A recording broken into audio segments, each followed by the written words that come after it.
Buenas tardes, mi grupo está conformado por Oscar Parada y Santiago Calderón. Hoy les venimos a hablar sobre la guerra en Yemen. Primero que todo, les expondré sobre los antecedentes. La guerra en Yemen no solo cuenta con la primavera árabe como antecedente. Las sublevaciones del 2011 derrocaron a Ali Abdullah Saleh y provocaron un vacío de poder que aprovecharon los rebeldes, conocidos como chiitas.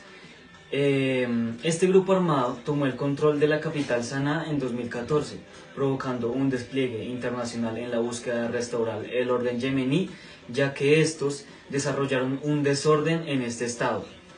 Arabia Saudita y otras naciones árabes se dieron a la tarea de bombardear las zonas controladas por los hitúes sin tener éxito alguno, puesto que estos hitúes desarrollaron un desorden que no pudieron controlar las demás naciones. Por el contrario, la guerra se ha dilatado por cerca de 4 años, dejando un saldo de más de 10.000 civiles muertos y más de 6 millones heridos, y 85.000 niños menores muertos. O sea que esto fue una crisis para todo el país en cuanto a los heridos y a los muertos. Como segundo aspecto, tenemos a los bandos enfrentados. El conflicto se acrecentó en marzo de 2015 cuando Arabia Saudita y otros 8 países árabes, mayoritariamente sunitas y apoyados por los Estados Unidos, Reino Unido y Francia, lanzaron ataques aéreos contra los hitúes, con el objetivo declarado de restaurar el gobierno adí. La coalición temía que el éxito de los hitúes diera a rival regional y país mayoritariamente chiita un punto de apoyo en Yemen, vecino del sur de Arabia Saudita. O sea que estos países grandes como potencias decidieron apoyar a esta nación para no dejar que el desorden de los hitúes formara un mayor desastre. Bueno, como tercer aspecto tenemos algo muy devastador para toda la situación humanitaria. Como primer aspecto tuvimos los antecedentes y como segundo aspecto los bandos enfrentados. Este aspecto es un poco más devastador. La situación en Yemen es, según Naciones Unidas, el peor desastre humanitario causado por el hombre.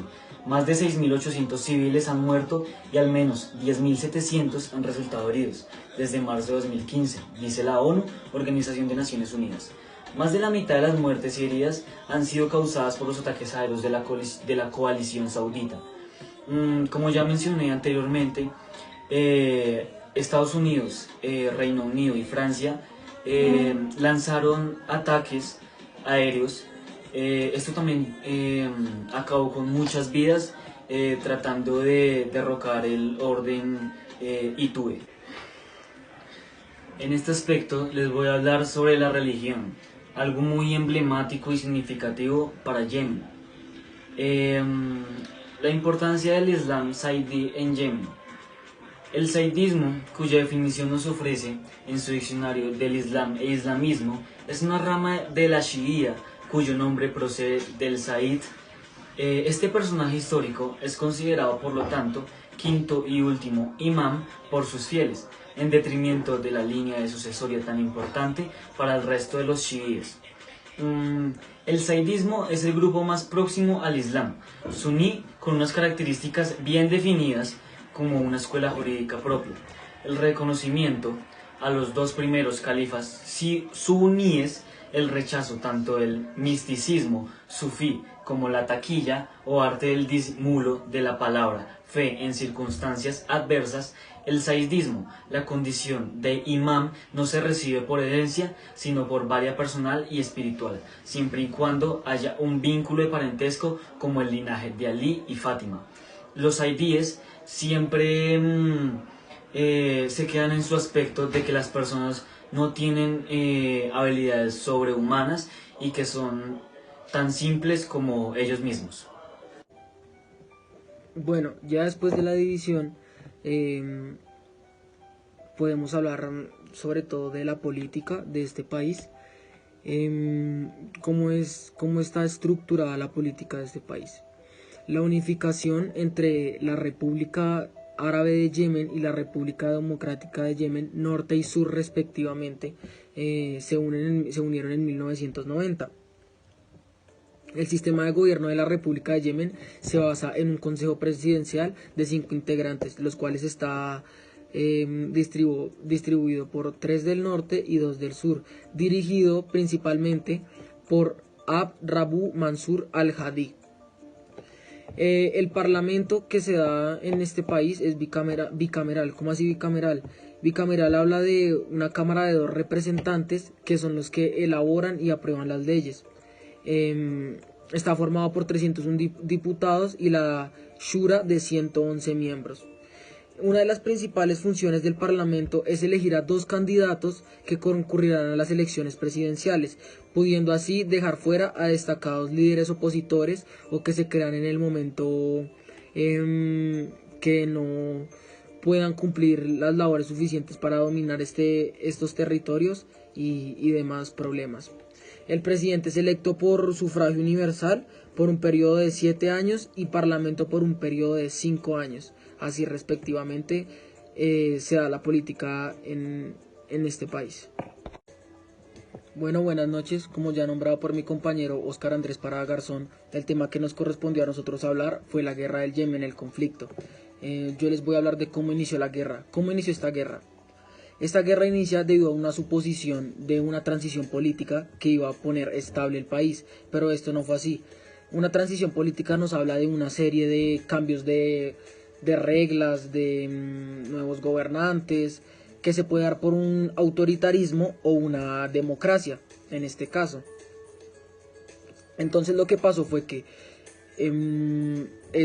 Hadi, el presidente de Yemen, tuvo que enfrentarse a varios problemas, entre ellos Al Qaeda y a un grupo de ataque que habitaba en la parte sur de este país. La corrupción, también se tuvo que enfrentar a la corrupción, a la inseguridad, a la inseguridad alimentaria y a muchas cosas más, debido a que muchos militares seguían siendo fieles a Saleh, expresidente de este país. Entonces lo que pasó fue que el movimiento Houthi, que defiende a la minoría chiita, decidió aprovecharse de la debilidad del nuevo presidente al llegar a tomar este cargo, y tomó zonas norteñas de las provincias y las zonas más cercanas. Así que, desilusionados por la transición, muchos yemeníes, sunitas incluidos, apoyaron a los hutíes,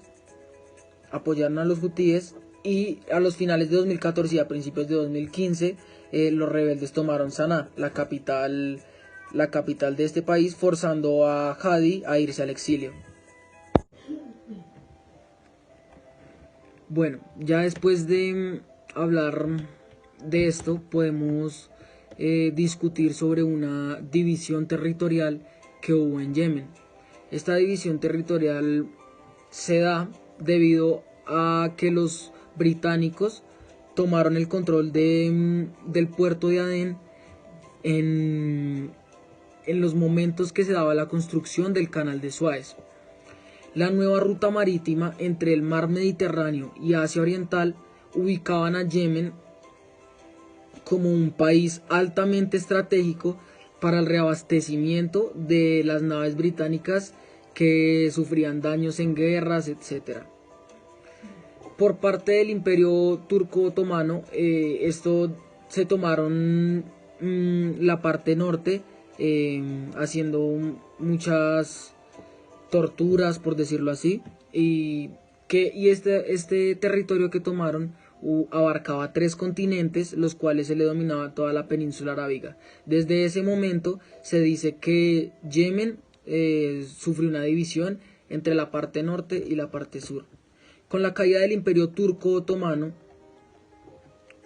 tras el final de la Primera Guerra Mundial, se dice que el norte de Yemen quedó bajo el liderazgo de Imam Yahya, un líder religioso islamista quien en el momento se declaró rey del territorio como tal.